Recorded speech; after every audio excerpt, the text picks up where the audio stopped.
FEMA did just tell us we're not. Like behind the alley, pretty cool. So we're not flood zone. We just got past that. So it's 6:01, No, we had. and we'll call to order the 2026 budget hearing.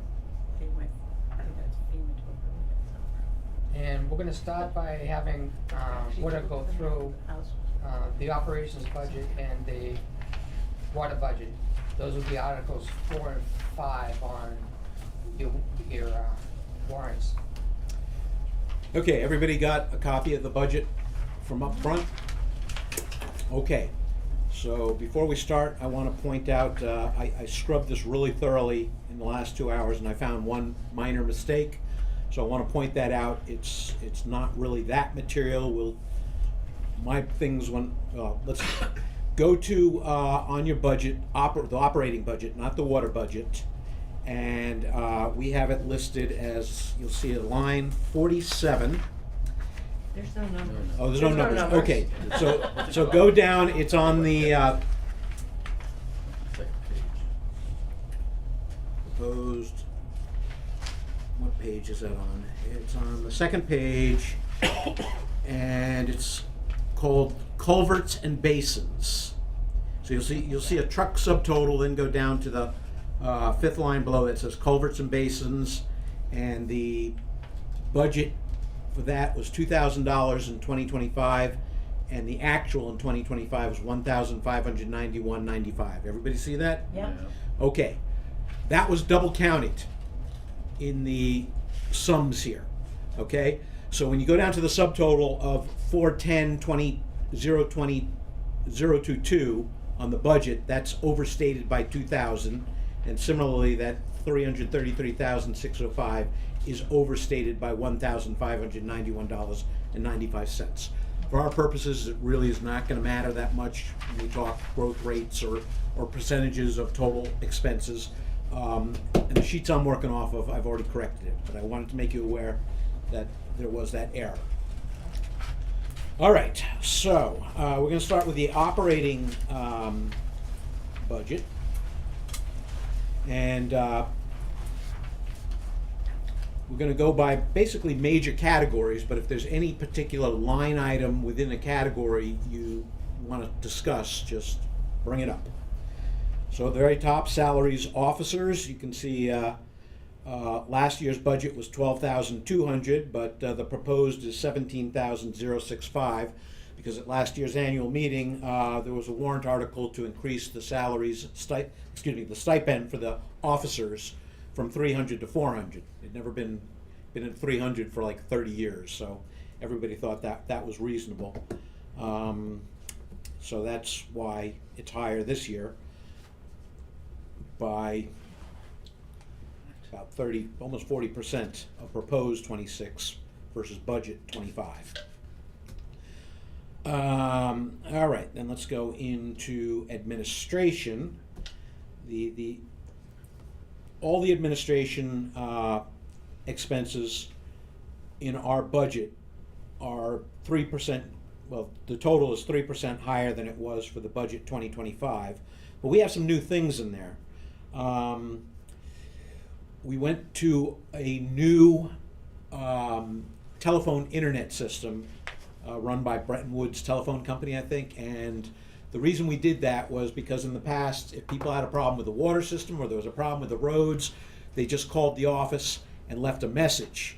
Now we have a really nice system where they can call in and you can punch 1 strictly for reporting. I don't know if the 1's the right number, that's an example, but punch 1, it's strictly for the office. Punch 2, it's strictly for the water system. Punch 3, it's strictly for highway and roads. So it's a really nice system, and it goes further than that. It gets those messages to the proper people. Whereas in the past, somebody had to check the office message machine. So unless they had the direct number for a DPW employee or for the water people. Give Nancy a chance to add something to that. Yeah. Prior, the office answering, when you called, if it was after hours, it would direct you to dial 911 if it's a water or road emergency. This system gets this out of people calling 911, because you may now leave the message that will go directly to the on-call person for the DPW or an on-call person for the water system. We found that people were telling us that they didn't want to call 911. Yeah. The message told them to call 911 if you had a water problem or if there was a road issue, and they would tell us later that they wouldn't do it. And then on top of that, the 911 went through the sheriff's dispatcher, and we're hearing from the sheriff's dispatcher that they didn't like it either. So, a third thing that came out of this is that when the DPW called someone back, which they needed to do to verify the call, now that person has the DPW telephone number, and that's not a good thing. Or worse, that they had the water operator's telephone number. In either case, the system lets them communicate back to the caller without revealing their telephone number. It goes back to the office number. So there was several wins in this. And the way the system works itself in the office is much better than the system we had. And we're getting a reduced rate on the internet charges now? Mm-hmm. Compared to what we were using Spectrum, yeah, so they, overall it's more expensive because we had a super cheap telephone system the last time set up by a prior administration, which was not very good. It barely worked. But the internet now is cheaper, but the overall together is a little more expensive. But it's a far more robust system and more responsive to the homeowners of Idlewild. Another item you'll notice under IT services, again, administration, you'll see the 4,250, whereas the budget last year is zero. The reason being is, if you were at the annual meeting last year, you'll recall we had a warrant article to bring in an IT specialist to maintain the security of our information technology systems. Because you may recall that in 2024, when Nancy and I were brand new and Mark was left stranded on his own, so he brought us in. All at the same time, we were hit with multiple difficulties, including intrusion into our information technology systems. They hijacked our entire system. They stole $14,000 out of our bank account. It was a mess. It was an absolute mess, and we discovered that there was a sheet of passwords for all the different sites that the administrator needs to get on. Well, those passwords hadn't been changed in years, and they're on a sheet of paper. So anybody, maybe in the office. And that Excel sheet of paper was also in the computer system. Yes. So you can come across the network and see all the passwords for everything from the village. Okay. Yeah, not good. Okay. So anyway, the point is that 4,250 that was approved last year in a warrant article by the voters, but now it's ongoing, so it's in the budget. So that is that.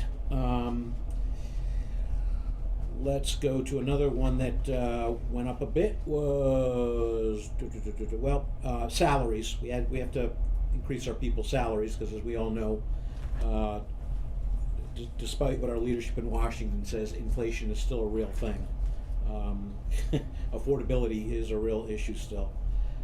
Let's see if there's anything else that's worth talking about here. Can I ask a quick question? Yes. I'm a little confused with this difference from expended. What's that column supposed to represent? Okay, what that is The numbers don't seem to. yeah, no, I know what you're saying. I know what you're saying. If you see a number in parentheses, okay, that's really a negative number. So it's basically saying that, for example, take the is there one up way. No, I understand that, but it's a simple thing, like, Point out one. okay, contracted office admin was 7,500, 1,000, then over here is 7,500. I don't understand it. It's not the difference with what we're doing now versus last year or versus actual. What is that column supposed to be? It's the difference to the actual to the spend, right? Yeah. I would have thought it would be the difference between the actual and what we're proposed for this year. No. No, it's Or what was spent?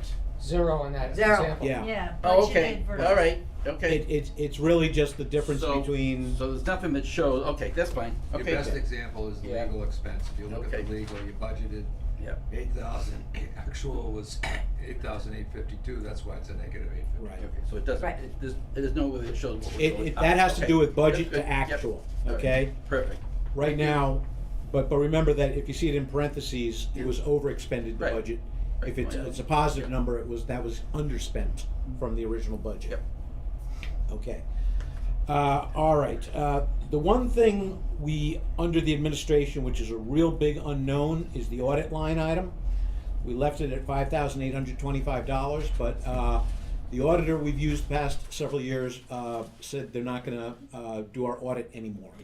So we currently do not have an auditor. We're looking around trying to find a new one. A lot of CPA firms out there are either booked and not taking on new clients, or they just don't want to do municipal work because of the insurance and other factors. So we're in a real bind there for the moment. You'll see Mark will discuss that in a warrant article about a way we can sort of work through this, but there's still some glitches with that, and he'll discuss that later.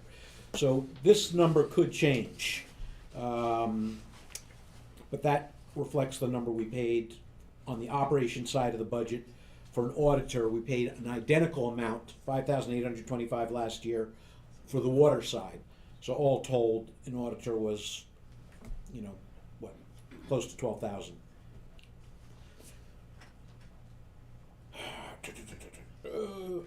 The only other thing that went up a bit was the financial admin payroll. This is our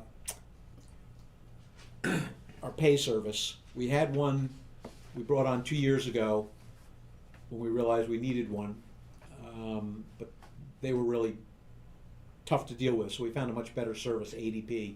They cost a little bit more, but to date, I'm not hearing any complaints from our administrator versus the prior one where there was a complaint or a problem almost every week. So that's why that went up. All right, so I'm going to move on from administration unless anybody has any particular questions of the particular line items in that category. Okay, legal expense, single line item. We bumped it up to 10,000 from 8,000. This is one of those, it's always a big unknown. There may be something out there which nobody ever thought of, nobody ever knows, and all of a sudden sneaks up behind you and bites you in the butt, and before you know it, you're paying lawyers' bills. But Mark or Nancy, did you want to discuss some other rationales as to why that went up? Was there No, anything in particular? Things happen like somebody decides to put a cell tower up on Oak Hill. Right. That has nothing to do with us really, but all of a sudden we're spending on legal advice because they want to use our road to get to it. Things like that happen. We just can't forecast it. Okay, so now we'll move down to employee benefits, which increased 10% in the proposed to 2026 versus the budget. So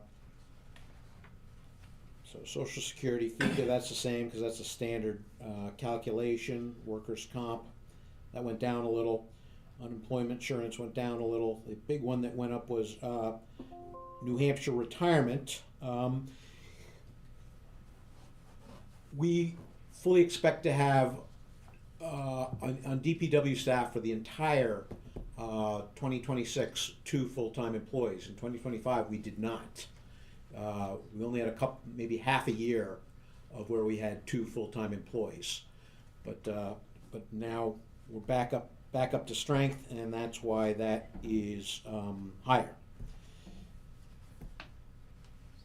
And that's really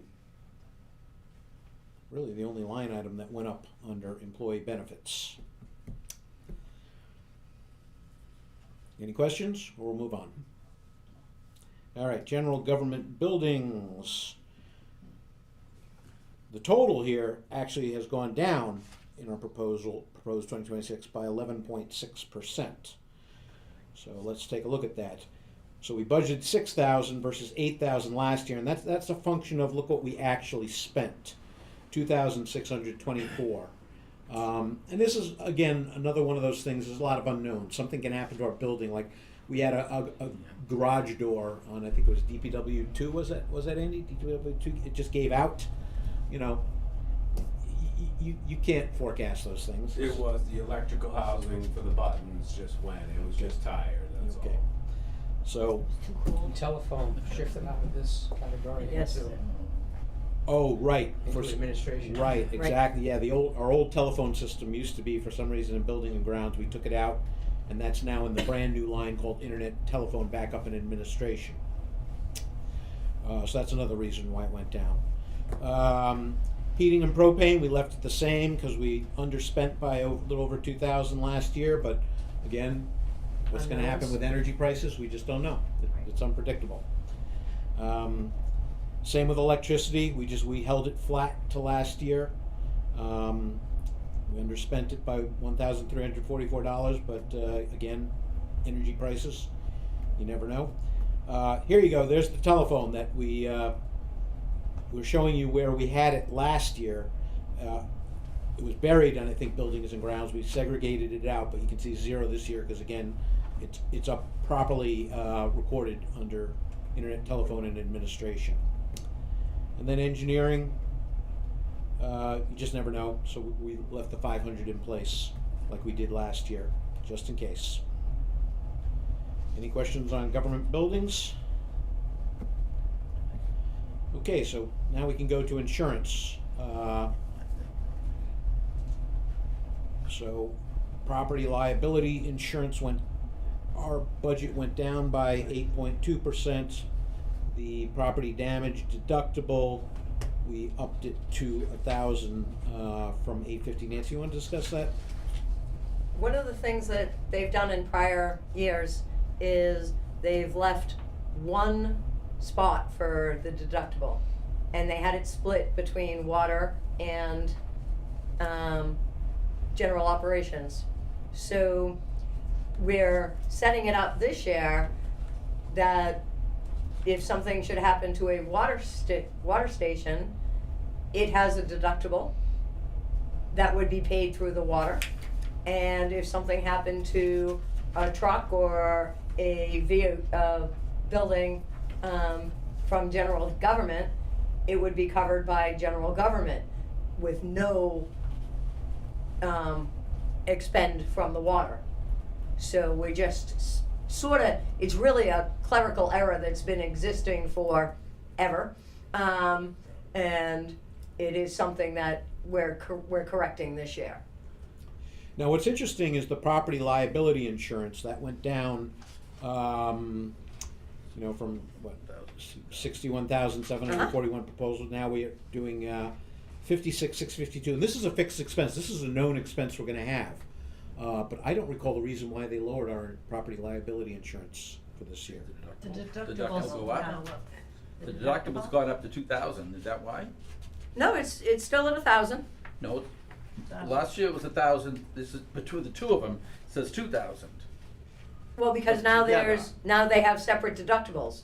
So that Right. if something happens in a water I understand station, that, but- general government's not paying for it. I understand that, but it's gonna cost us 2,000, possibly, I mean, it's deductibles, only if it's a problem.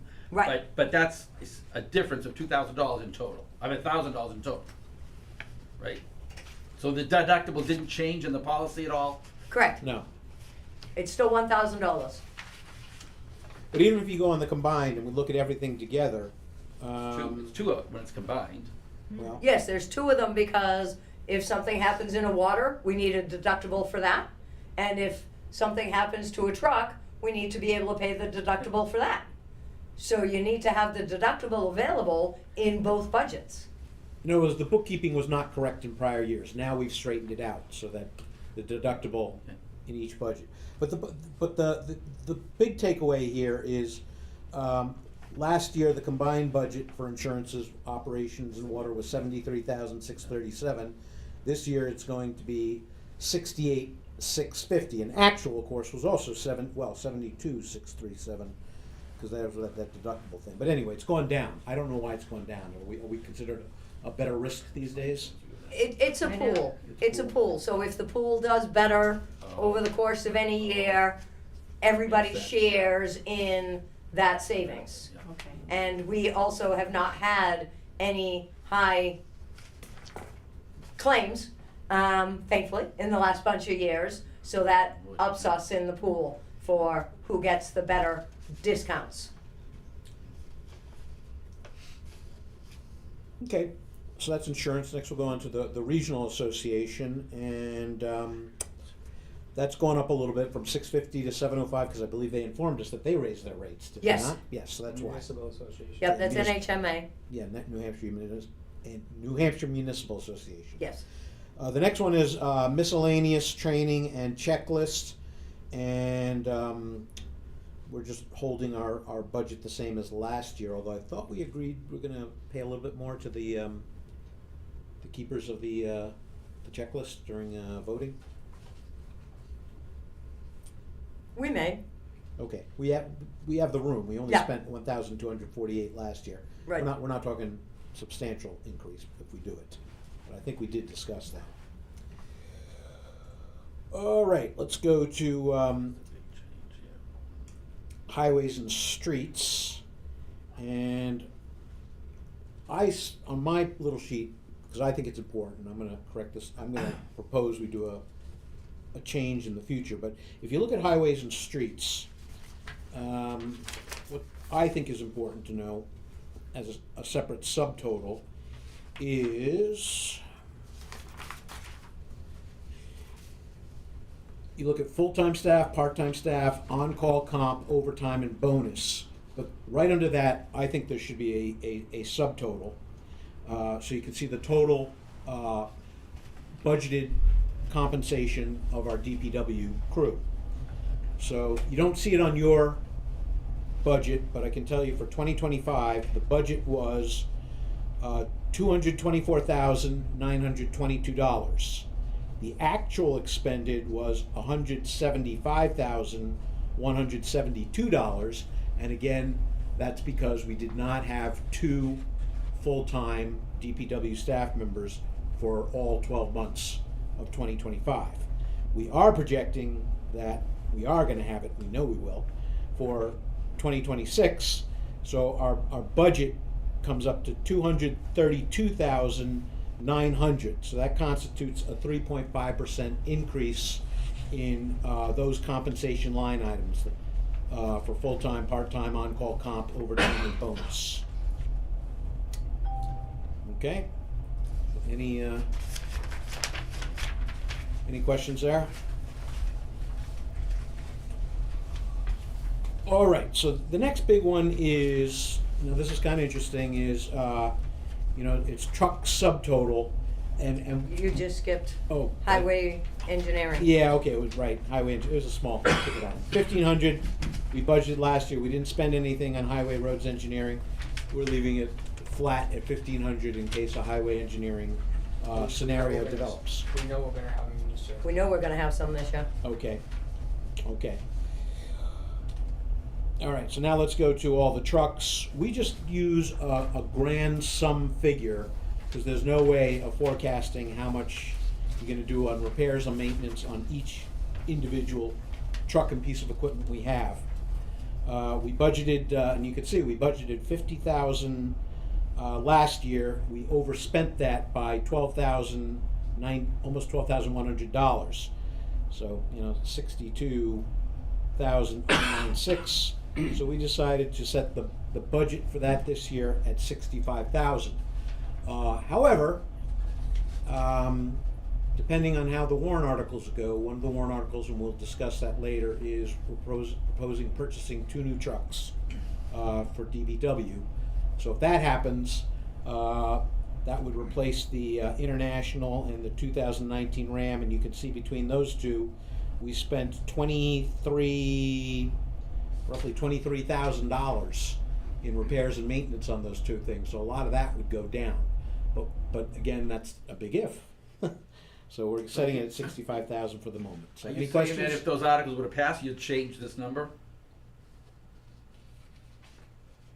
If somebody Or we wants just save that us to money? change it on the floor, I suppose so, but Well, I mean, is that what you're It'd be under warranty. so- proposing? I mean, Yeah, Yes. that's a good point, I mean, it makes a We have good done that in point. the past.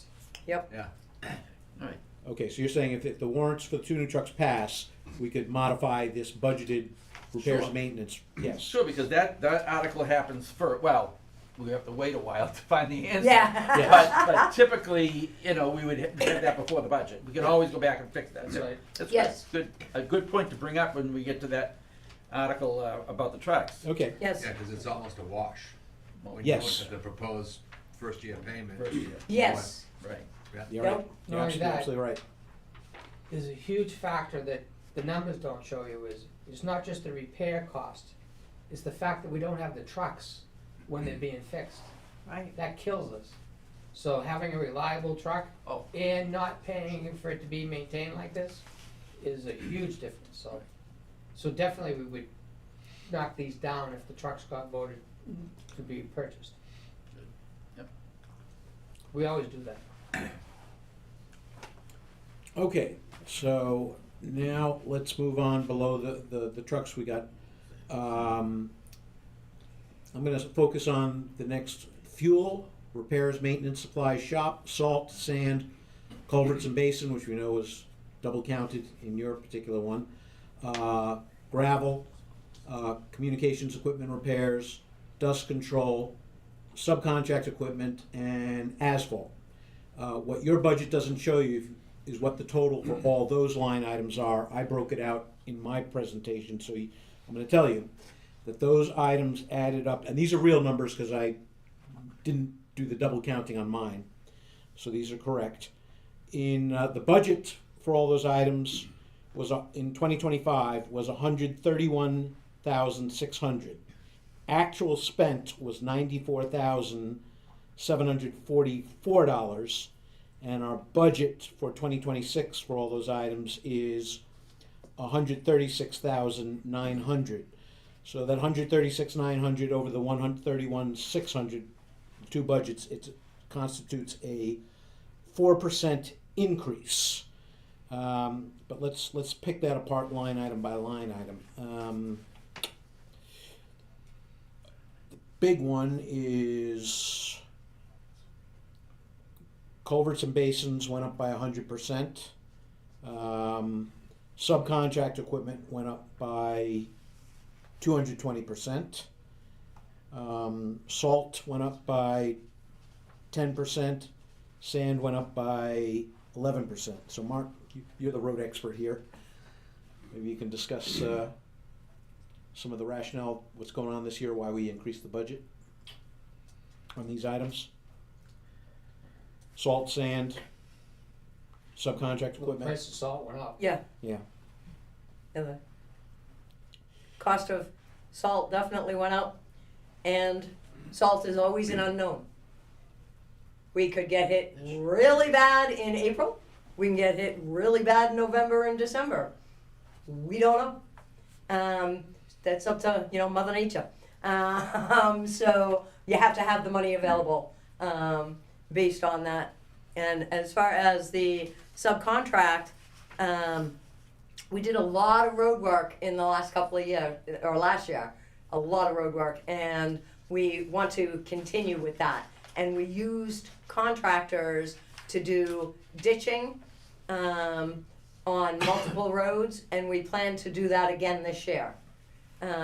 Some of this money, once it's expended, could be reimbursed by the FEMA money, because we're still working with FEMA for the storms from 2023 from a few years ago. And we did get some money this year, and we're still applying for, last year, and we're still applying for more money, thanks to Mark, who has been doing all of the work for putting those spreadsheets together for them.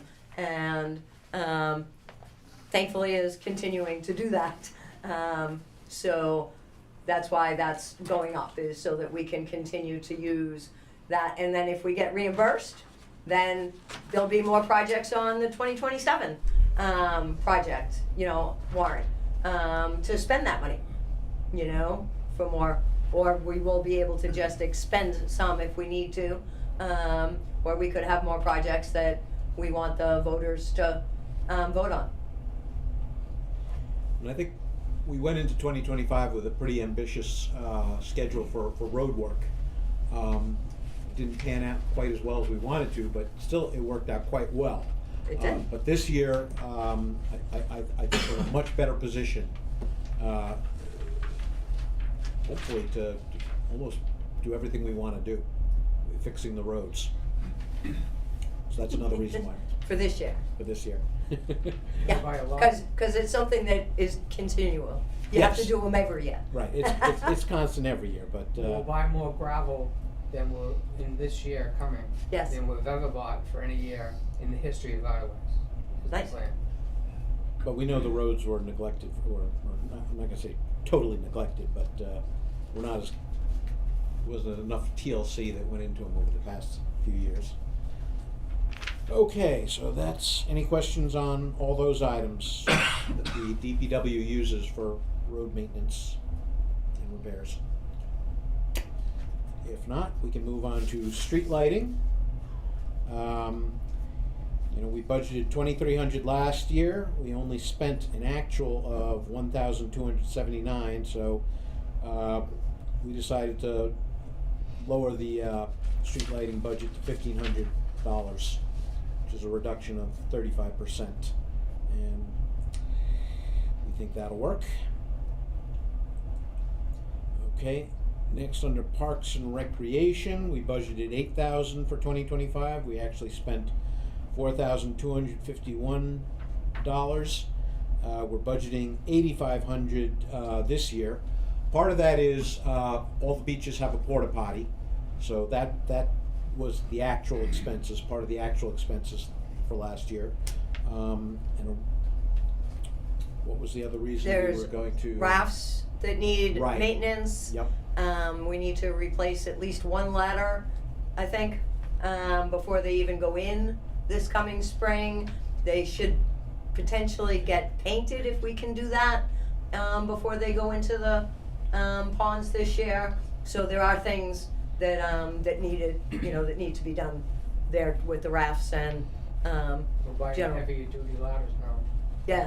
yeah, and the ladders that were, the last time a ladder got broken, we got a more heavy-duty ladder, so that they'll be less likely, you certainly can't say they can't, Of course. but it will be less likely that the 4 kids on the ladder at the same time, can't knock it off or damage it.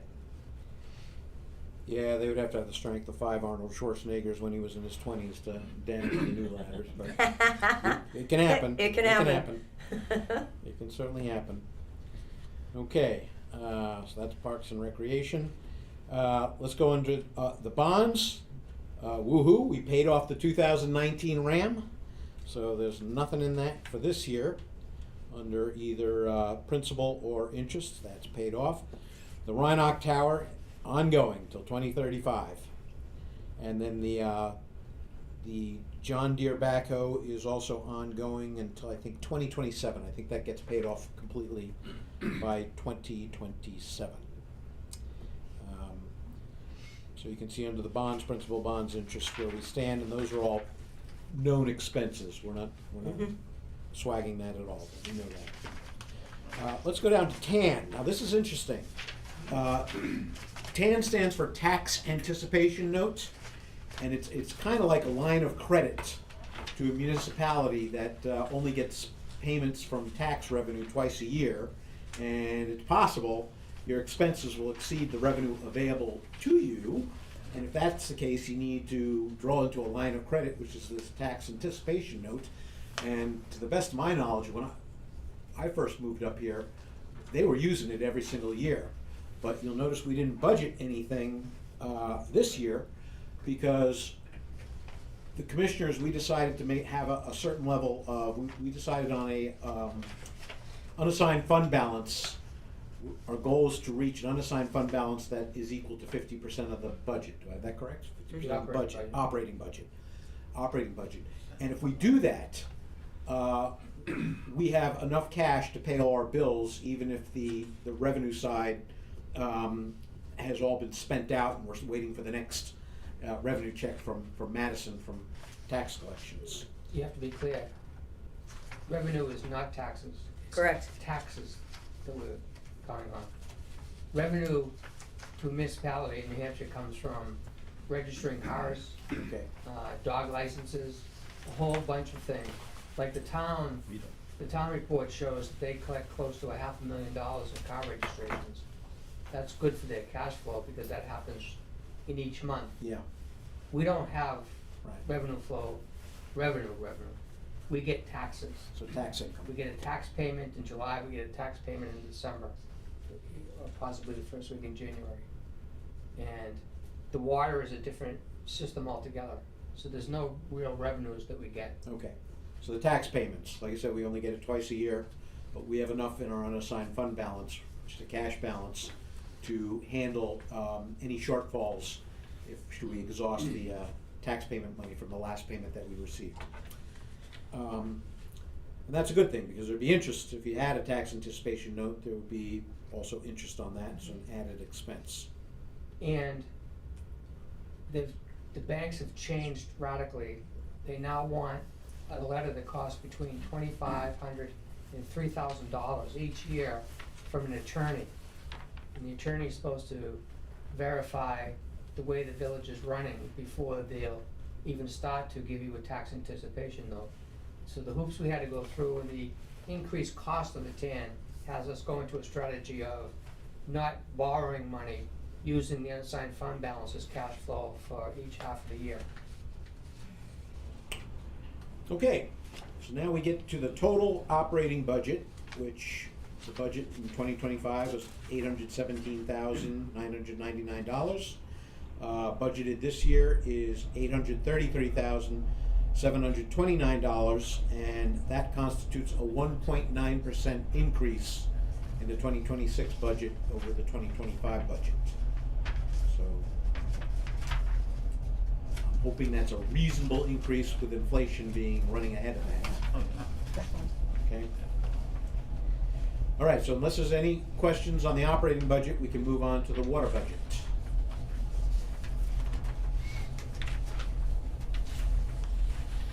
All right. Okay, so let's start with executive salaries officers. We split. A lot of these expenses are split between operating and Water. yes. So it's kind of easy. It's 80-20. 80-20. 80-20. So our stipend of $400, 20% of that, or $80 comes from the water budget. 85-15? Is it 85-15? 85-15. I thought it was 80-20. Did we change that? Okay, 85-15. All right, so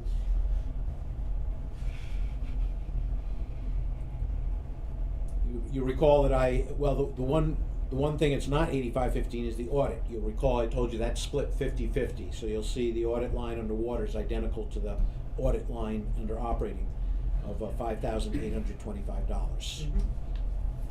Okay.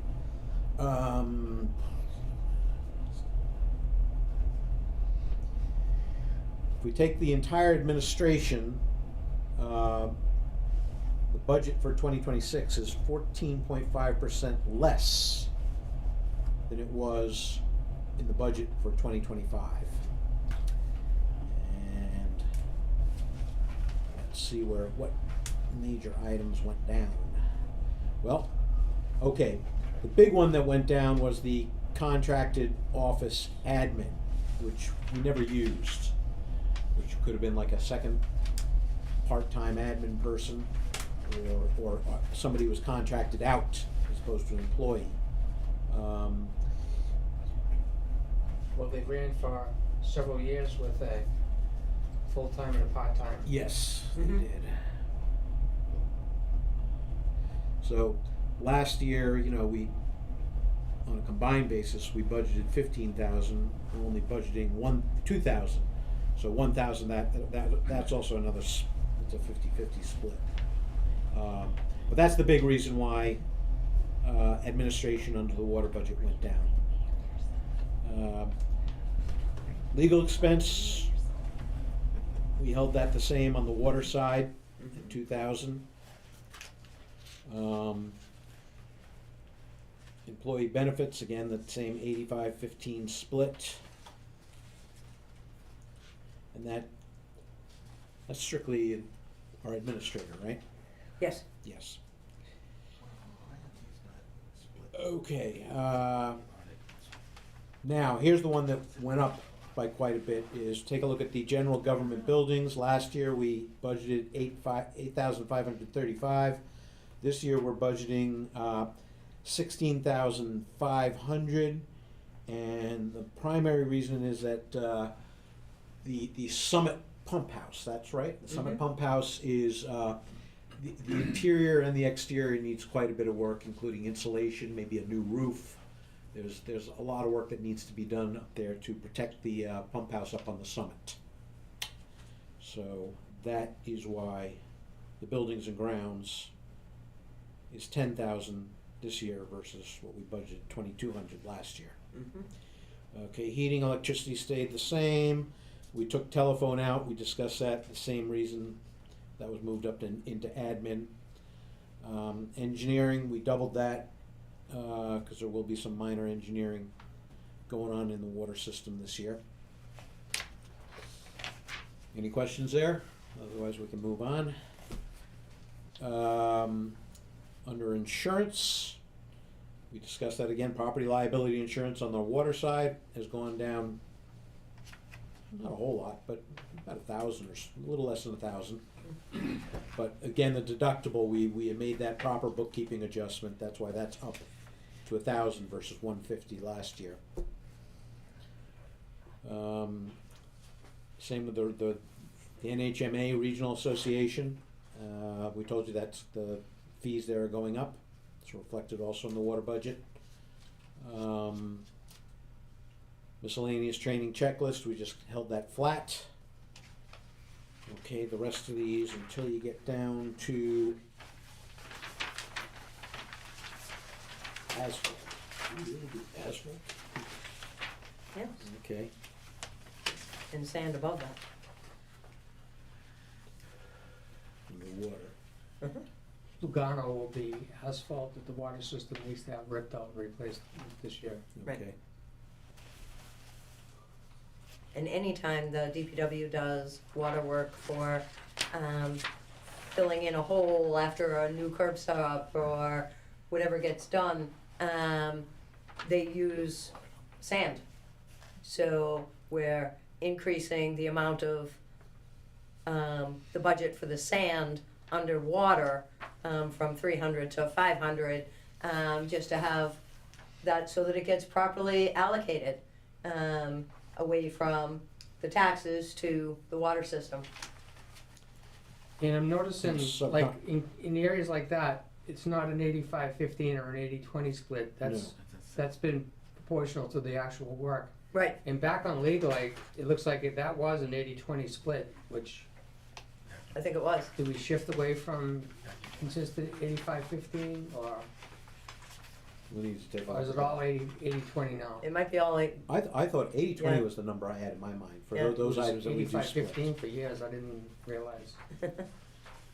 Another one you'll see under subcontract equipment, in the water system, we budgeted $1,000, there was 0 last year.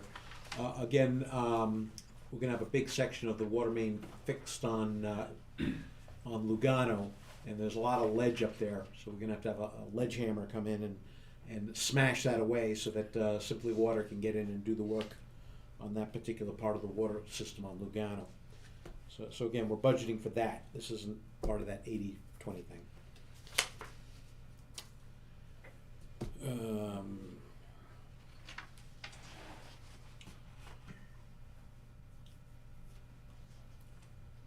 All right, let's get into after that we get down into the bonds, principal and interest.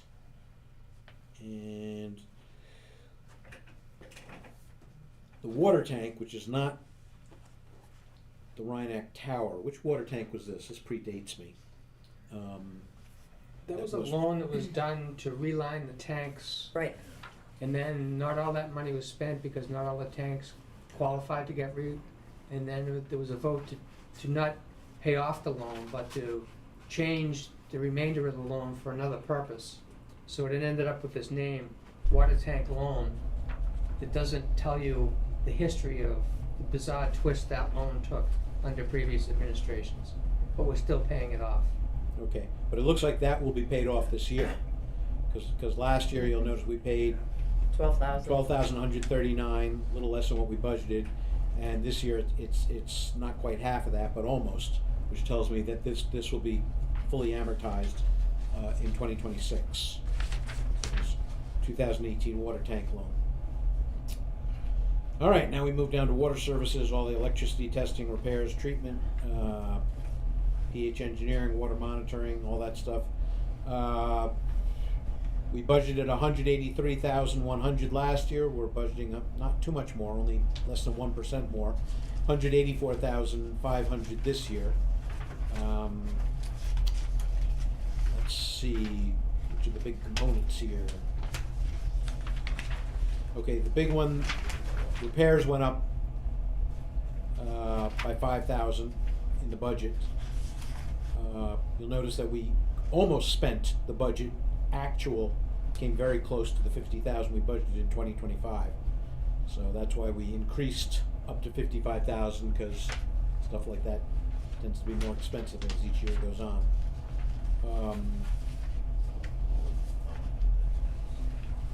We upped the water monitoring a little. That's where do we pay the notifications for uranium? What line item that comes out of? Comes in out of repairs. What's that? I believe it is currently under the beginning portion. Oh, and admin. Under admin. Okay, I'm looking at water monitoring, but that's That's Ian. Yes, okay. That's the contracted water operator. Okay. The telemetry SCADA went down by 10,000 from a budgeted 20,000. Yes, the big difference there was we got the computer. We increased it last year for the new computer for the SCADA system. Right. And the SCADA system, the new computer is installed, it's working. We are still actually holding the check to the company that installed it because they haven't verified with us that the backup data, historical data from the last bunch of years that was in the old computer hasn't been fully transferred into the new system yet. And that was one of the reasons, that was one of the things that they were supposed to do in order to get paid. And they haven't finished that yet. So right now we're actually still holding that check from December. But it will be a 2025 expense. Yes. So this year will only be half of that. Why is that? Because we Done. already bought the computer. It was increased. It's been 10,000 for a bunch of years, and we increased it last year to buy the computer, and now we have the computer, so we didn't need to keep it up. It's a critical system and has to keep working, so we have to budget money to make sure if something happens, we can pay for the maintenance and repair of that. Yep. Okay, but Might we have that, or one more thing, might by the annual meeting, might have that paid? And so you'd have It's gonna something get paid shown on here, last but, year's budget. so you'd have a number there to show that, No, it's actually gonna, I think, Right our now, budget the for actual 26 is is gonna nothing. be the 10,000. the actual right now is nothing, but it may show something by March? Yes, the entire 20,000 should show. But it's easier to explain. Yes, it makes it much easier to explain. Under the expenditure? Yeah, Okay, Yes. under the Yeah. expenditure in 2025. yeah, like I said, we're withholding that money until they complete the work. Yeah, Okay. let's hope they complete it But this month. let's look at the total water budget. It's for all intents and purposes, it's Same. flat. 2026 is Yeah. flat compared to 2025, and if you want to geek out a little, okay, it's negative 0.4% less. and our intent with the water fee this year is to Keep it flat. Keep it the same at $520, right? no increase. no increase. All right, so if there aren't any questions on the water budget, we can move on to warrant articles.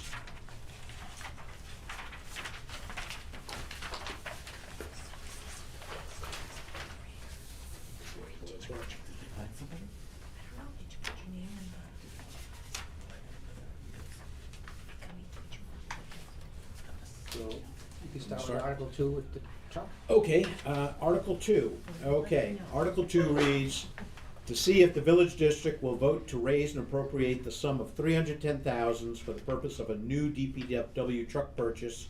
First year's payment is $22,300. Funding for this appropriation will be raised by taxation and also from our Highway Equipment Capital Reserve Fund of $70,000 and a clean fleet grant, assuming we get the clean fleet Should that be there? grant. I don't think that should be there. What, Should we In- not bring in that how up? this is getting funded. you don't think what should be there? The Clean grant. fleet grant, because it's unknown, we don't know if You we're gotta gonna pay get for the that. truck before you get any reimbursement from a grant. Correct. So I don't think that should be on the warrant. Okay, I brought it up, so I'll explain it, but let's go back It's not- to the basics. No, no. $310,000 for a brand new Western Star heavy-duty six-wheel truck to replace our International. Okay, we're gonna first take $70,000 from our capital reserve fund, from the Highway Equipment Capital Reserve Fund, as a down payment. So that brings the financed portion down to $240,000. So we have to finance $240,000. That's, if it gets approved, that's what we'll do. If down the road we get monies from the Clean Fleet Grant, that would be a reimbursement of which we would pay down, apply toward whatever principal is outstanding on the Western Star loan. Okay? The good news, we made it to the second round. We passed the first round, we're on the second round, so now we got some more paperwork to enter and we'll see.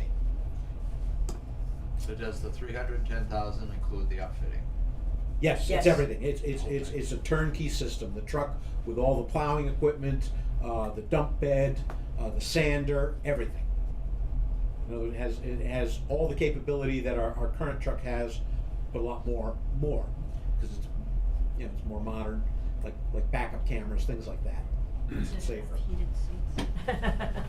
And a heated So- steering. And a heated steering wheel. Adding 2 and 3 together, I thought the gentleman brought up the point about offsetting the repairs earlier. That's gonna be very important.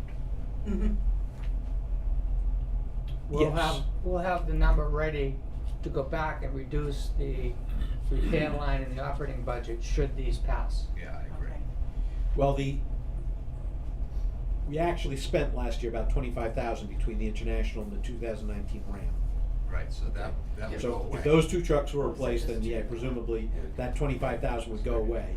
Well, the expenditures show you the breakdown of which truck costs, so the truck that gets replaced, that should mostly disappear. Right.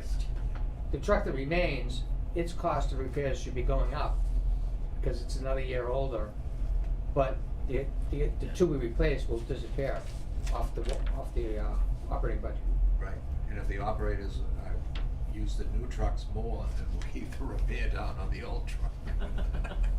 Except you wear out the new ones quicker. See how that works. All right, well, Yeah.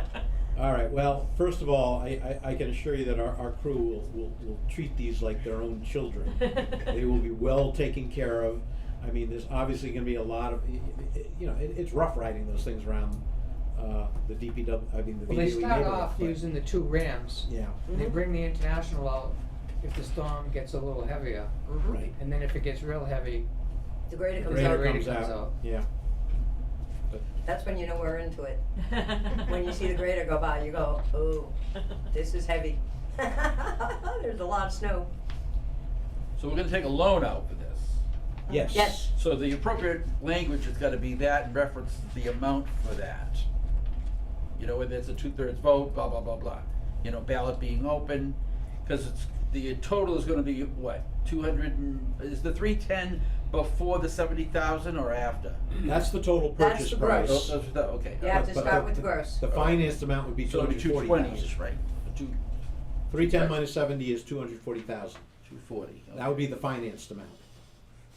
Right, right, and that, okay. Okay. So that, yeah. All right, Article 3, to see if the village district will vote to raise and appropriate the sum of $180,000 for the purpose of a new DPW truck purchase, and this would be a new Ram 550, fully outfitted with the front plow, the wing plow, the sander, the whole 9 yards. And first year's payment for this is $16,700. And again, we know it's a big ask to the voters, 2 trucks in 1 year, but both the International and the 19 are it's amazing that they're still going. It's amazing that they're still going, and they've taken a big beating. But remember, the International is very old.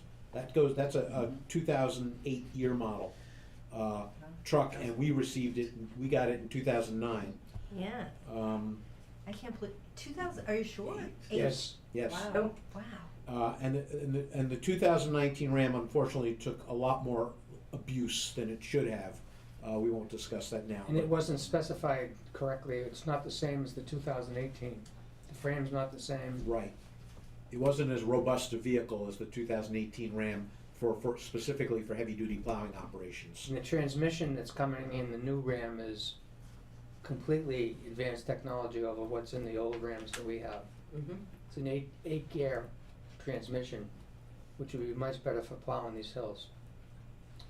In the Western Star is coming with a really advanced spreader system built in, where the crew doesn't have to climb up on the truck in the middle of the storm to take care of clots of sand and salt, which is dangerous for them to do when it's snowing out, to climb up in the back of the truck and use a shovel on it.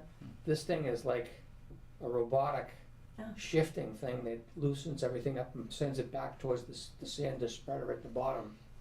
And the sander spreader is in the middle of the truck, not out at the rear end of the truck. So if they're going uphill, the thing actually throws sand under the truck in front of the truck. So it's driving through the sand, it's spreading as it's going uphill. Mm-hmm. So it's Better traction. a much better truck than we've ever been able to buy before. Right. We definitely need to meet the DPW workers and show off these trucks and pass those. Well, We get the new Tony ones? mentioned, Uh-huh. what I need to tell you, Carrie, is that if we get these 2 new trucks, we gotta have the come and touch our, Yeah. Touch a truck. touch a truck right away. They wanted to do it, but they really want to do it now. Now they really wanna do it if we get these. The Western Star is an absolutely beautiful truck. I've seen it twice now, and it's, Boys and trucks. oh, I'm gonna wanna learn how to drive that, although these guys won't let me, but. All right, Article 4, Article 5 we discussed, because that's the operations budget and the water budget. So I think, Mark will talk about, Yeah, I'll take the rest oh, of them. you take the rest of them? Okay. Most of them. Article 6, permits for beaches. This is gonna be, we've discussed this at length, and we're looking at 3 beaches. So we're looking at the beaches that are on Idlewice Drive for starting with the permit parking. So Idlewice Beach, Thusis Beach, and Boulder Beach Oh, okay. would be the 3 that we would start with, to see, one, if it's effective, does it, is it easy to maintain, are we catching persons, or is it, what's it's a going test on with period. it? So we're looking to start with the 3 beaches right up front instead of all 5. There's a lot less overall traffic at the other beaches, but these ones, being on Idlewice Drive, are the main draw. So those are the ones where we want to really focus on setting this up. And then seeing whether or not it's manageable. It is something that the district has talked about every 3 to 4 years for 40 years. And the warrant article has never passed. So we have it on the warrant again this year, And it'll be up to the voters whether or not this is something they're even interested in on any level, you know? And the reason Geneva and Pard Shore aren't included is because we suspect that those beaches are pretty much only known to residents of VDOE. Whereas the other three beaches, we've seen a lot of outsiders, people from Right. Conway Yeah. and elsewhere come in and use our beaches. Yeah, because they're right on Idlewild Drive, Right, 'cause so it's right on they're the Idlewild ones Drive. everybody sees. You know, and obviously Idlewild Beach has this really nice big parking lot. So that would definitely be one of the ones we would want to target right out front to do a permit process. So. And we don't know, we have 1,600 listed down for signs and permits. We're not sure, especially at Idlewild Beach. I recall when the town of Madison did permit parking at Nichols Beach, not Nichols Beach, at foot of the lake beach, they had to put in signs for permit parking only, and it had to be after so many spots. So they needed 3 or 4 on each row, you know? So we'll have to see what the requirements, we'll talk to the police chief and see what the requirements would be on Idlewild Beach as to see how many permit parking only signs we would need. I would think there's only one little entrance to it. Different So- from the foot of the lake. Yes, yes, so it, You so, have different places, pockets and That's so right. on. yeah, so it very much could be that we only need the one right at the entrance. I would think. But we're not, like I said, we haven't had the discussion with the police, so we're not sure, so we put money in for We don't just. spend it, we don't, Exactly, if we don't spend it, it goes to the Yeah. unassigned fund balance and right, we all benefit. right.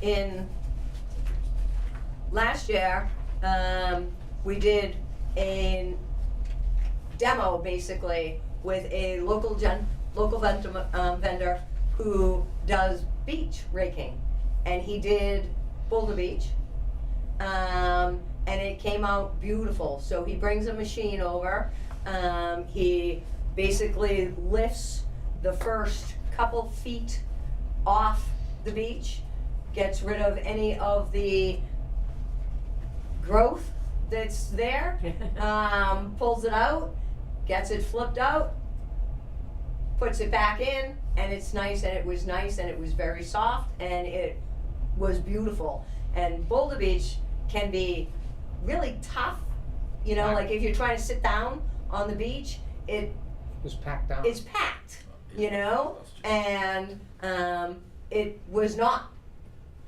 right after we had this demo done. So we are looking to do the other beaches in that same fashion where the machine will come up early in the spring, take all the sand, take the sand, flip it around, kind of like you do if you're baking, flip it around and get it down so that it's nice and soft and looks almost like it's replenished, because it will clean out any of the divots and any of the bad spots, Yeah. on the beaches. So, and like we said, we were very impressed with the gentleman that did it, and he's right in Conway, isn't he? Yeah. So we're looking to get that done to all the beaches. Is this a once a year thing that you'd have to do, or every few years? It maybe We don't know yet. We did the little, No, next year, how the. we'll look at the little beach before we Right. do anything and see what we learned from doing it once there. We right. probably won't do Pard Shore because there's not a lot of sand, it's a lot of roots that this machine can't get. Right. This is a skid steer, a Bobcat, and it's got this rotary drum on the front that's about this wide with big teeth. And he goes along and the teeth rip down into the sand and fluff it up like Nancy's saying. So, a couple of things about that. We're gonna talk about perch beaches. I don't think we should do the raking so close to the water, because there's a problem with the beaches that slope towards the water. If you looked at the aerial photography of Little Beach, you'll see there's a whole lot of sand in the water. The state of New Hampshire in the residents, there's a lot of residents that don't like that, how much stuff is flowing into the ponds. It's not good for the pond either. It's called Right. the aging of the ponds, which eventually they fill up. So we don't wanna make it so that we're accelerating the erosion of the sand into the ponds by fluffing this up. So we'll talk about perch, and I also wanna talk to the guy, if we do the project next year, about doing certain areas of the beach, but not all the way down to the water to accelerate the erosion into the water. Right. So, we learned something last year, we're gonna learn something more this year, and about 5 years we'll have this down. Yeah. Well, I know Edelweiss Beach last was very, very hard sitting. The kids really had a hard time playing, and it was more like dirt Yep. than it was sand. I didn't But think down there was, by the water, I didn't think maybe there was not any so much. sand on the little beach, until I went down there with a shovel, and I was digging down into it, and it was like 18 inches of sand, but it was hard packed. Hard packed, right? That's where, Right. Yeah. that's where we talked to Tony, and Yeah. we got the connection to the guy that had the skid steer with the power rake on the front of it. Yeah, that's good idea. Yeah. We'll get So better at it. we'll give it we'll give it a try. And if it does work, it may be something that moving forward, certainly not this year, but maybe moving forward if it's successful, and we're gonna do it, it may become part of the Parks and Recreation budget. You know, if we know that we're gonna be doing it every spring or something, you know? Right now, we don't know yet, Yeah. so we gotta see how it does. So we'll get our sand toys out after. Is there any way to prevent, like, especially at the Boulder Beach, the sand tends to go right in, is there any way to prevent that from, to keep? That's where we're gonna talk about perching the beaches. Okay, perching the beach, okay. Yeah, We wanna do So that having like a on, little raise. we wanna talk about a plan that we perch the beaches that have the slopes to Right. them. Okay. Right. So not Geneva, not Idlewild Beach, but Little Beach, Thusis Beach, and Porridge Shore Beach. Mhm. Porridge Shore and Thusis can't hold the sand on the beach at all, Yeah. because they slope and water comes down into the beaches off the roads. And there was They're some, dredging. well, there's enough sand in the water to really load these beaches with sand, but that's a whole other permitting process. Right. They don't like you going into the water and stirring it up Yeah. at all. right. Even though it's sometimes better for it. Alright, so that's on that one. Article 8 is the pond level ordinance. This ordinance, as passed at an annual meeting a couple of years ago, limits or does not allow the Board of Commissioners to follow the RSA, which says the Board of Commissioners can hold public hearings for any changes to any ordinance. This ordinance, when it got passed, says that it cannot be changed by the Board of Commissioners. So, we will have the full RSA, available for a for probably a slide that we'll put it up, and we'll reference the RSA right in the warrant article. And I don't know if we're gonna necessarily need to print out the RSA for everybody there, but we will have the RSA that clearly says that the Board of Selectmen or the Commissioners for a village district are the ones that propose and can change ordinances. And I don't think we have any changes lined up for this ordinance at this point. Oh. You know, we're not talking about changing anything. We just simply wanna correct That language, yeah. That language.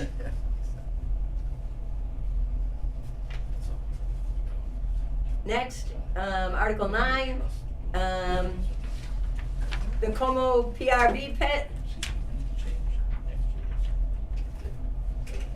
Just, can you, just, we'll get to it. 100,000, see the rating. Isn't that supposed to be in here, the filtration system?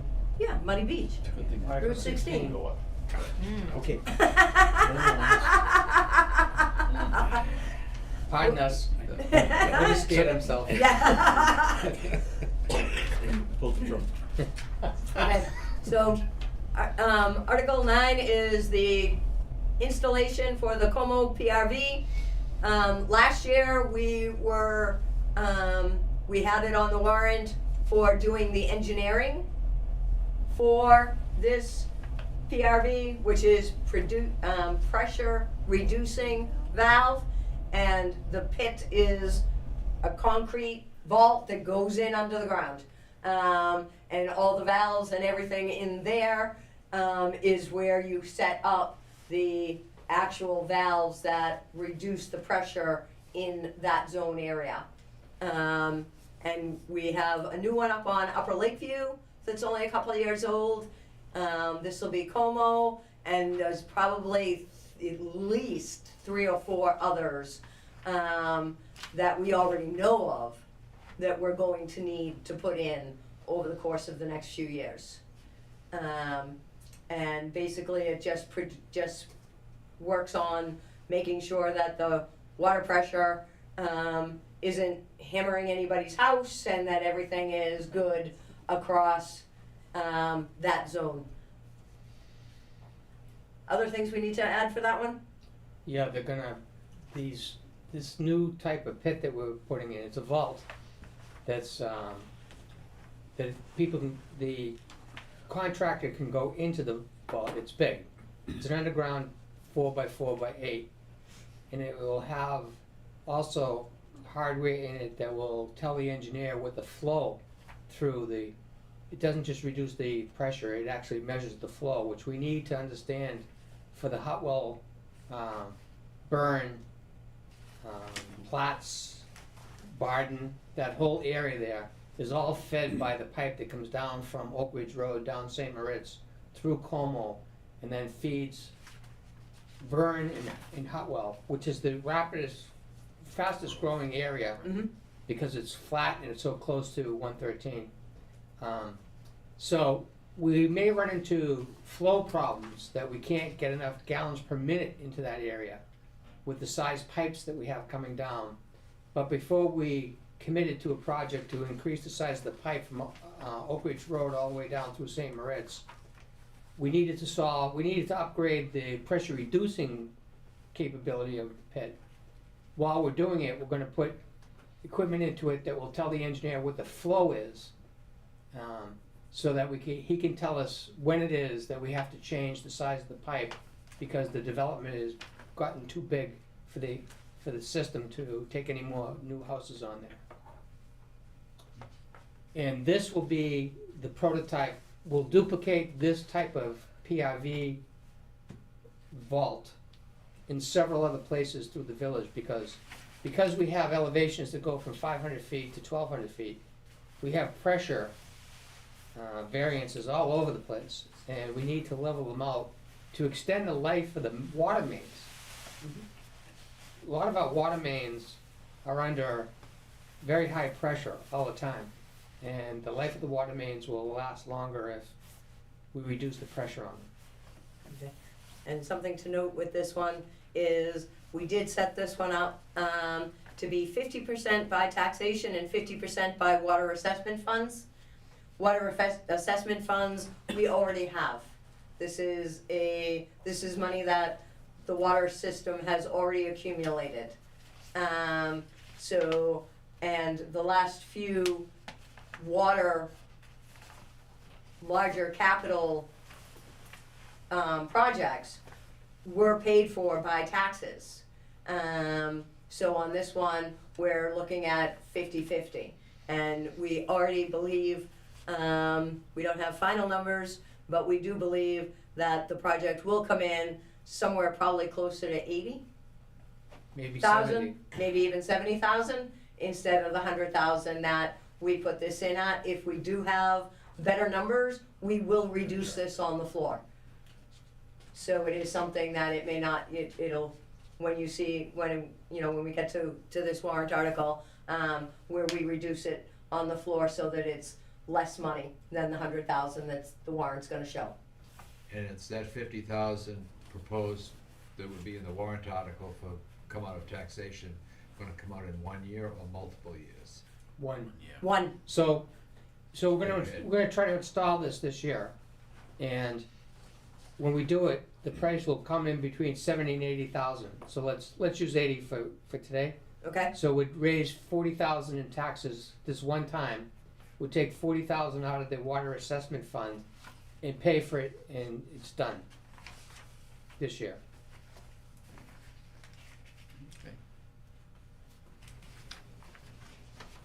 okay. Article 10 is to close the medical insurance capital reserve. This is an account that was set up in many years ago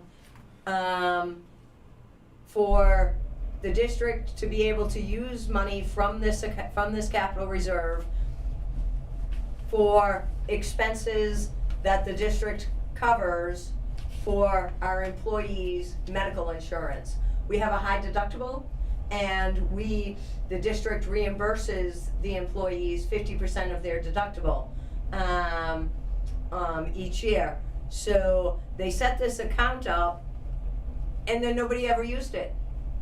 It has a few dollars more in interest over the course of the years. Otherwise, this $5,385 has simply been sitting there for a large number of years. So it is in the budget, in the medical insurance line, to cover that stuff, which is why nobody has ever needed to use the capital reserve. So rather than just pull taxpayer money in an account that doesn't get used by the district, we're suggesting to close it. When you close it, where does the money go? When you close it, by law, it goes into the unassigned Unassigned fund fund. balance. Right. Okay, which will bring us to Article 11, where we're going to raise $5,385 Move it. for deposit into the highway equipment capital reserve. Now that So- answers the question. So we're gonna, so Moving it yes, there. Yep. Okay. That's good. all right. Article 12 is the, to fund the waste tank. This is a tank that is behind the DPW 1 building, the garage, so that when the trucks come in and get worked on, or water and everything comes in, it's got salt on it, it's got, because they've been out in the snow. So the drain goes into a specific tank, Tight tank. tight tank. And that tank is getting to the point where it's gonna need to be, what do you call it? Pumped. Pumped this year. So, yeah, so that's why we're putting money into the capital reserve, so that we can get it pumped. And if it doesn't have to be pumped this year, then we'll simply hold that water, and when it that money, and when it needs it, we'll already have it in the capital reserve. Seems like a lot of money, but that's considered hazardous waste that's in Yeah, that tank. I and was that's- thinking that same Yeah. thing, That's and why I it said, yes, costs. what they Yeah. had to do with it afterwards. Right, well, that's, the contractor knows what it Yeah. is when they're picking it up, Mhm. Why isn't that just part of your operating expense? Cause it's only done once every so many years, right? And, It's a savings account, basically, that they're putting the money into for when they need it.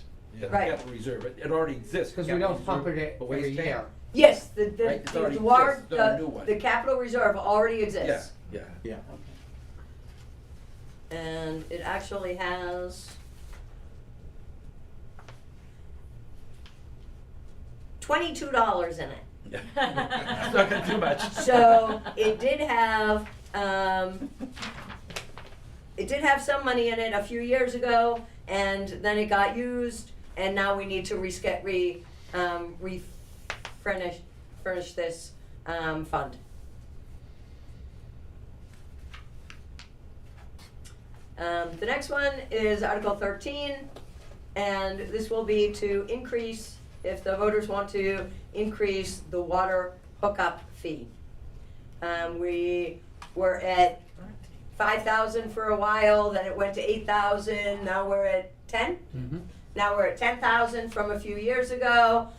We're looking at the costs of the water system, and everybody, the hookup fee is really the district keeps the majority of the money. So we pay for the hookup and pay the contractors to put the hookup in. And I think last year they were, It used to cost us Six. $800 to pay a contractor to do a water hookup to a new house. Okay. Now it's $3,000. yeah, now it's 3,000. And that ate into, when we're charging $10,000 for a hookup, we're losing a lot more of it to the contractor that physically does the hookup. And we're looking at some projects that are gonna be big money, like when we put in a secondary well at DPW one, we call it DPWB, we're calling the one that's there an A well. That well delivers 178 gallons per minute into the system. Muddy Beach only delivers 50 gallons a minute into the system. We want a second straw in case something happens to the main well. And we're getting early estimates that putting the second well in next to the DPWA well could be upwards of $500,000. Oh. So we, as Pete Cry used to say, we want to give the opportunity to newcomers to help us, to become Well, part no. of us and help pay for this thing. Right. And not have us pay for it all, and they get to join in and have Plus, it you're all paid. talking about all the stress it puts on the whole water system with all these new houses going in. Yes. So all that has to be covered. So the water fee, the $500 that we pay every year, that goes into a fund called the Water Assessment Fund. The water hookup money, after we pay the contractor to physically do the hookup, that money also goes in there. So when you hear the Water Assessment Fund, it's the place where the assessed fees come in for the annual water fee, and the assessment for a hookup, which is now we're proposing goes to $18,000. So all the $500 payments go into this fund, and the $18,000 payments after the hookup is paid for go into this fund. That's how we're paying for half of the Como Como. project, Yep. and all of the Muddy Beach project when we get there. When we get that. Yep. Yeah, but I think it's important to note, we had a big discussion as a board that the water fee that you pay, theoretically, let's say $520 times 500 homes, whatever that comes up, we take a look at what it costs to operate that water system. Normal operating costs of the water system. And the water fees that you pay should pretty much match that. I want it to go a little bit beyond, but it used to go way beyond. Okay, so we're tailoring that water fee to actual operating budget of the water system.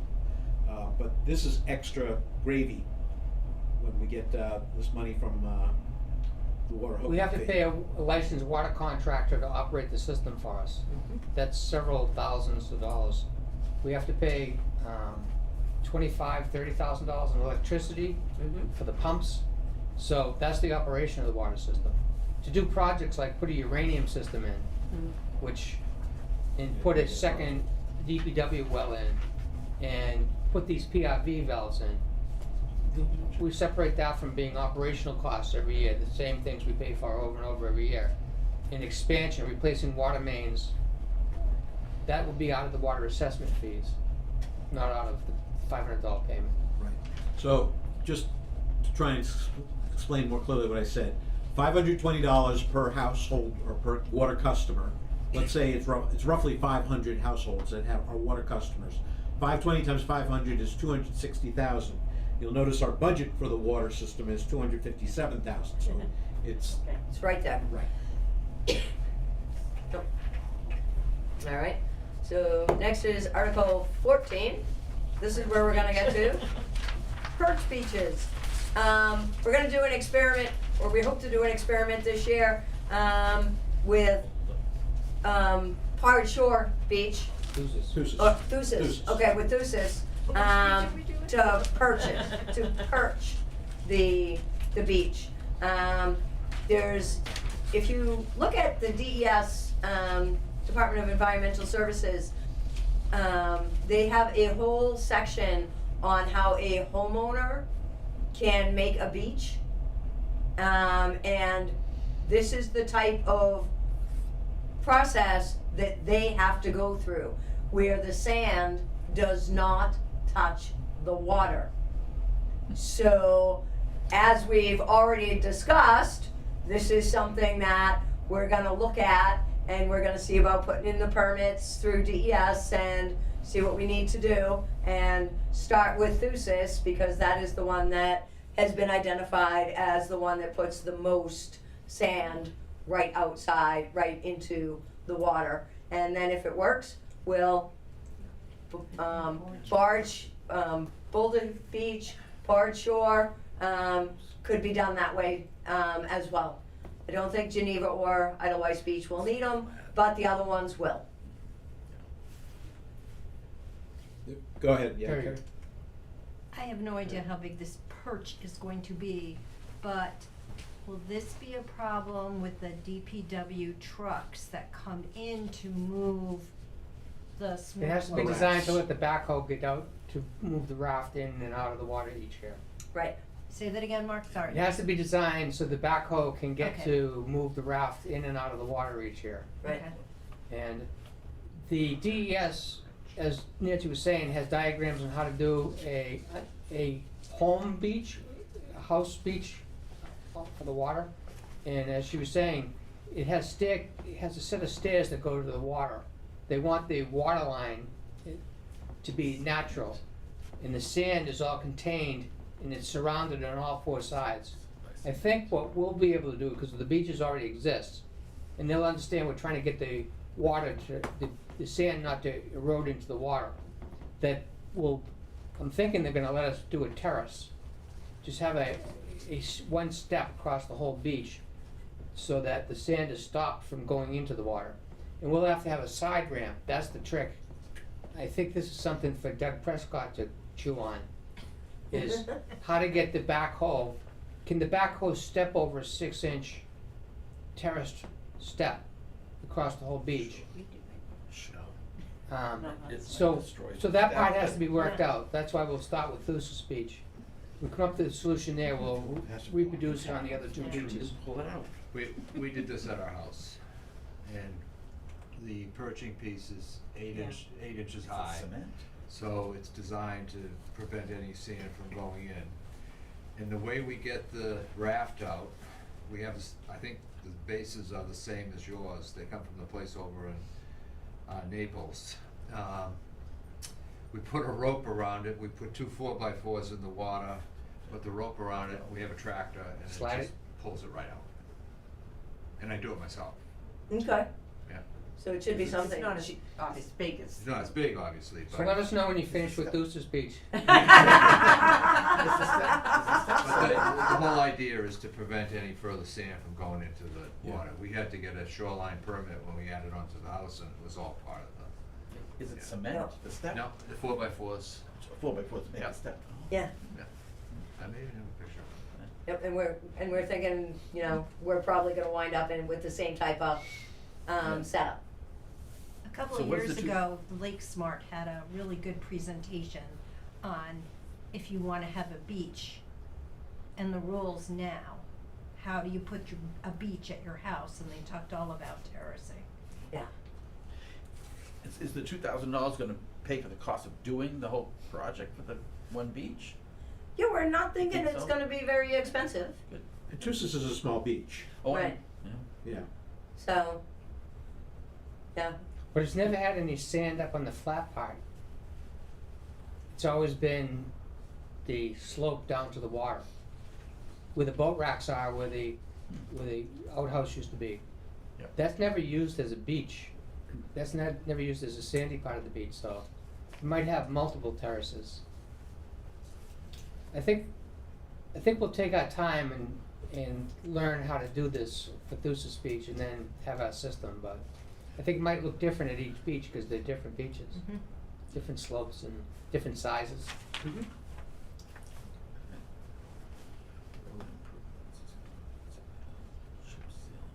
One more. anything else on that one? No? Okay, Article 15, road improvements.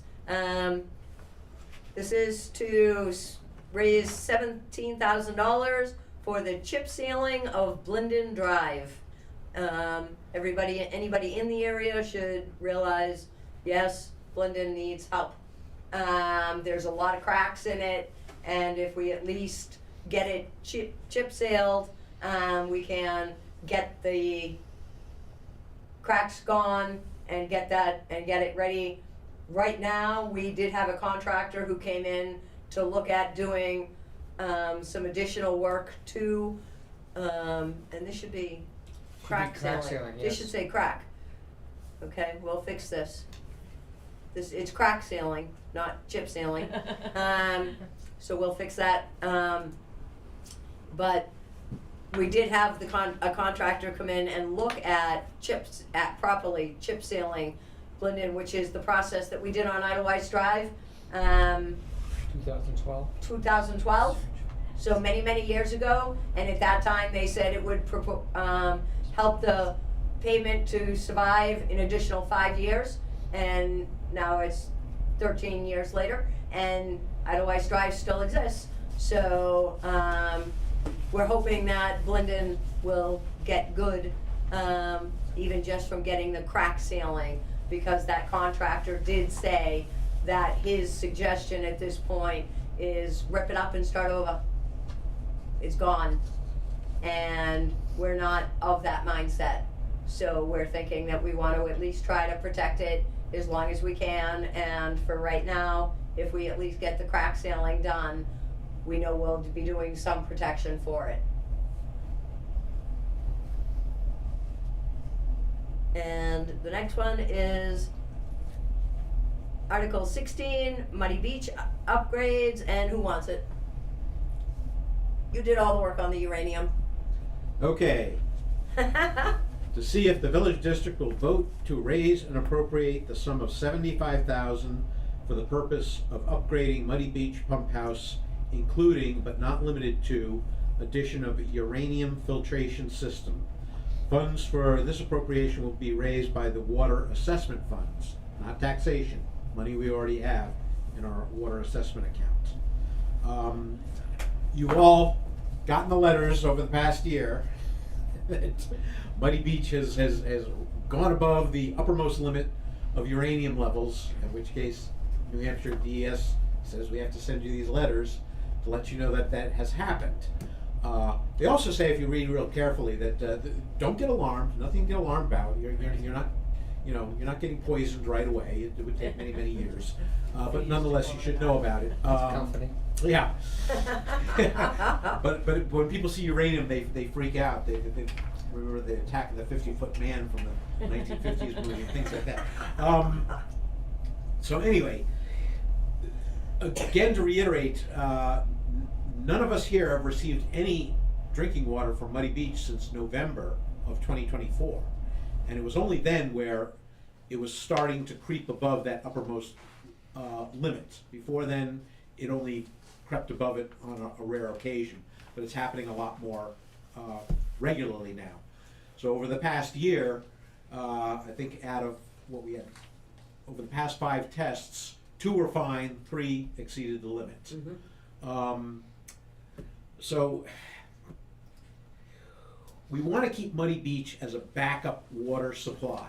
Because right now, as Mark talked, we have DPW1 well A, and if the pump on that were to crap out, we would have to turn on Muddy Beach to supply water to people, even if the radiation levels are above the upper limit. We don't know. It varies from period to period. But the point is, we want a reliable source of water that doesn't exceed their radiation limits. That's why we want to put in a uranium filtration system, at which point it would still be a backup water supply, an emergency supply, if something happened to our main DPW. And then, of course, down the line, I don't want to get off track, but when Mark talked about a new DPW 1 well B, with 2 straws side by side, if one pump craps out, you got the other to back up, or we alternate them to preserve the life of those pumps. It's also important to know that the pump that currently is in well A is nearing the end of its expected service life, and our water operator is urging us to change that out as soon as possible. But he also knows that we can't do that unless we can use Muddy Beach as the emergency backup. So we would really want to get the system in this year. So we've got that backup safe drinking water, I mean, safer than it was, so that we can swap out the pump at well A. Right. So putting in the uranium system will allow us to use Muddy Beach as it's intended, which is the backup system, and should anything happen to DPW 1, it becomes the water system. And we just want to make sure that we're sending the freshest and cleanest possible water to everybody's houses, all of ours included. And also equally important, we're really tired of sending you those letters. Every time we send those mailings out, it costs us $500 to $600 to do that. And right now, we've been doing it every single quarter. We're tired of it. The state of New Hampshire is not preventing us from using that water.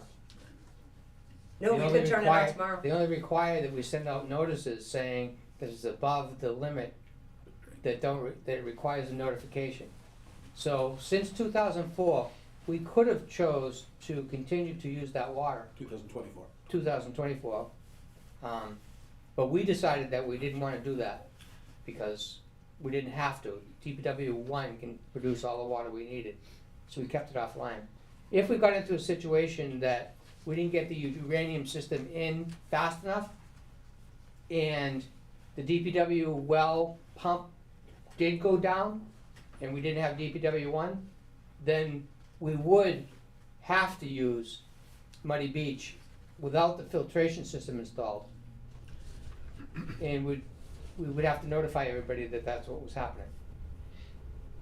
So we're not prevented from using it, we're choosing not to use it. We would really prefer to get this uranium system in before we set the drop back into the system. And just, we'll get to you in one more, Bob, just let you know, Rock House, our neighbors, they've got their own water system too, and they've had a uranium filtration system for several years now, because I think they're pretty much in the same water line or Okay. as Muddy Beach. Yeah, they're directly Yeah. uphill. Uphill, and it's working well for them. My question is really the DPW 1B instead of A. Mhm. That is a lot more money than the $75,000 to put that in. Are we abandoning that thought at this point to do this instead of that, or are we still No, the plan has down the always road to been- put in B? Do both. We want A and B at DPW 1, and we want a backup Yeah. system at Muddy Beach. We want all of it. Yeah. We are required to have a backup system It by seems to me D was DES a lot more requirements. expensive though, right, than the 75,000. Yeah, Oh, that'll yeah. be much more expensive, but that's not this year, that's down Right, the right, line. I'm just in my mind thinking, well, why do we need that if we're gonna put B in, you know? B may cost $500,000 to get it all installed Yeah. with its Don't- pH adjustment system. But and- we don't need trucks anymore, maybe we could do that. Yeah. Yeah. But Mark can speak more to this, but you understand the water coming from DPW well A, that's a big giant aquifer. It's high quality water. Right. It supplies all the water we need right now in the system. And the pumps there, like I said, it's a gravel packed municipal well, it's industrial strength. At Muddy Beach, the pumps down there are not that much more powerful than what homes have. Those are bedrock wells, Yeah. which is why there's uranium. Right. Okay. So the last article is Article 17, and we've touched on this a couple times already. This is to see if the district will vote to create an elected auditor position. Because we have had no success at all trying to find a audit firm that does municipal audits. There's a few of them that are listed by the state. They are all booked and not gonna be taking new clients for a number of years.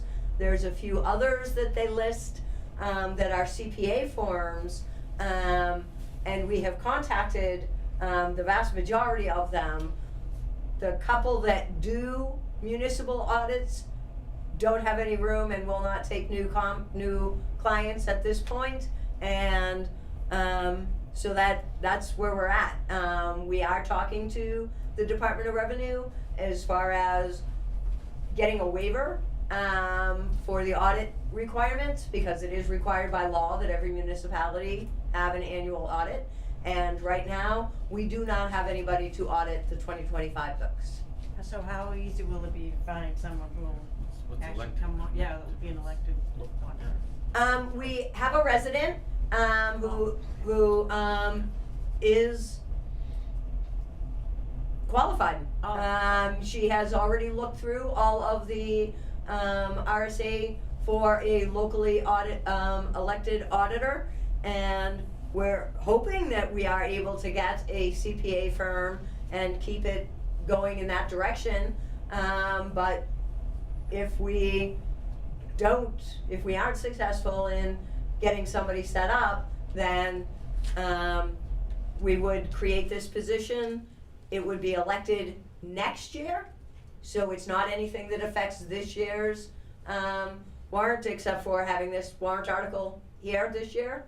And the position would exist for next year, so the 2027 would be the first.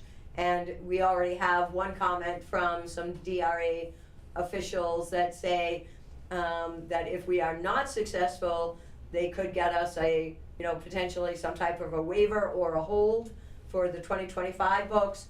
And then once somebody is elected, that person would be asked to do 2026 and back to 2025.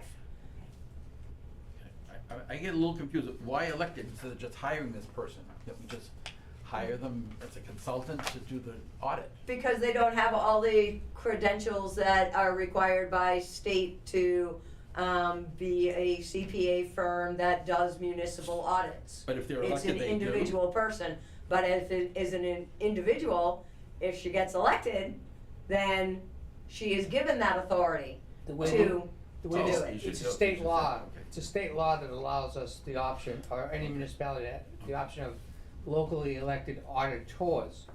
You can have one auditor, or you can elect three A board. people, registered voters, to become a committee that does the auditing. Oh, okay. So that's the Oh. way the legislature Now set I up the understand. law. The, Don't you wanna be on that committee? it was, it was the NH, Say no. it was the New Hampshire Municipal Association that, they have a finance group there now that was advising us on this two-step process. This year would be the village voting the idea that they're open to having some kind of elected auditor. You have to wait till next year to actually elect them. You have to okay the idea of an auditor first, locally elected, then do it the next year. Then they cautioned us that we should look at our current loans, because the terms of the loans may say that they require us to have a CPA firm audit us. And then that also applies to pursuing new loans, is that some lending institutions may not like the idea that we're not using a CPA firm with a insurance policy backing up their auditing of the books. And so, we got one firm that responded to us that we never heard of before, that was saying, you're not gonna like what we're gonna charge you if you do go with us, and they were talking about twice as much as what we've been paying for them to. 5 times as much. But Was it? so these Yeah. these It was questions 30,000. you're bringing up about the lending, we ought to have those answered before the annual meeting, because I wouldn't vote to elect somebody and then want to find out later that it's not gonna work, right? What we'd like to do is get it on the warrant and hopefully get it passed this year, and then take the year to look into those types of specifics. Is there something in any of the existing contracts that would not allow us to move forward this? Right. And then it would be 2027 when somebody actually became elected. Okay. So the election wouldn't happen this year. It's not Right. like No, I we get give that, the yeah. person and, like we get the position and then we can appoint somebody to do it. It doesn't work that way. The municipal association understands that we're not the only ones in this boat. And they wrote a second email to us advising us to contact the Attorney General of the state Yeah, and notify them that we're being forced to violate state law by the fact that the market isn't producing anybody that we can hire to do what is, the state law requires us to do in getting these audits done. And we can't have a locally elected auditor this year because the state law says it's a two-step process. Right. So, So you're saying voting yes is you're approving this idea Of this of position. this. You name- But if a company suddenly was Yes. within our budget. If and we were to could- find somebody, we would certainly stay with the CPA option, because that is the Preferred. more standard and preferred way to do it. And there's Without- still money in the budget to pay for that yes. next year, right? We do, This year. we, Yeah. that's why we set the, audit line to be the same as last year for this year, so that the hopes that we do find somebody, and then this becomes a moot point. Yep. But in the meantime, Right. knowing what we're up against right now, we're like, well, Yeah. let's at least get it on the warrant. Step one. Let's get step one done, Yeah, and makes see sense. whether or not we need to go to step Right. two. Right, makes sense. It's not like we don't have enough to do. Yeah.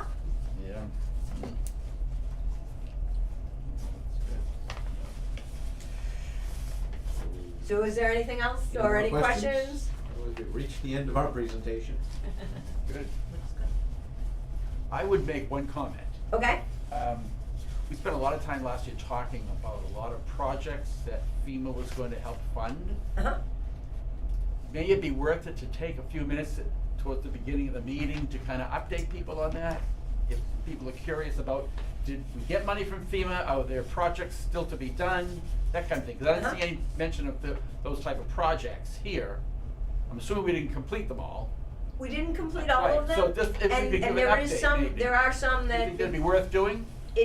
I think it would certainly be worth doing. Well, if I told you right now that we got 75% of the money that we spent from 2023 in the storm on the FEMA specific projects, they have given us $240,000 in cash that we're holding to reinvest, and we have Next until project. August 31st to spend that money and max out the amount that we could actually have them reimburse, which I'm estimating to be a little more than another $130,000 to get reimbursed for. Yeah. So So we- I think it'd be nice to say that, have something to present that. That took because- me about 40 seconds. Right, right. So If you won't have wanna to talk hit- long. Does that give you the picture?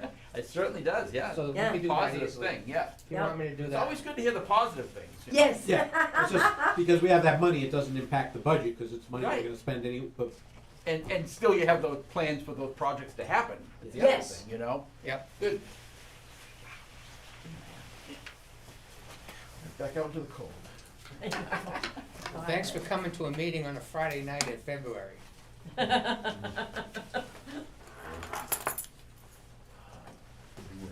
Could be worse if it was snowing. Yeah. I estimated 10 people would come. Off by Thank you, Friday. Asia. Yes. Yeah. I hope that's not.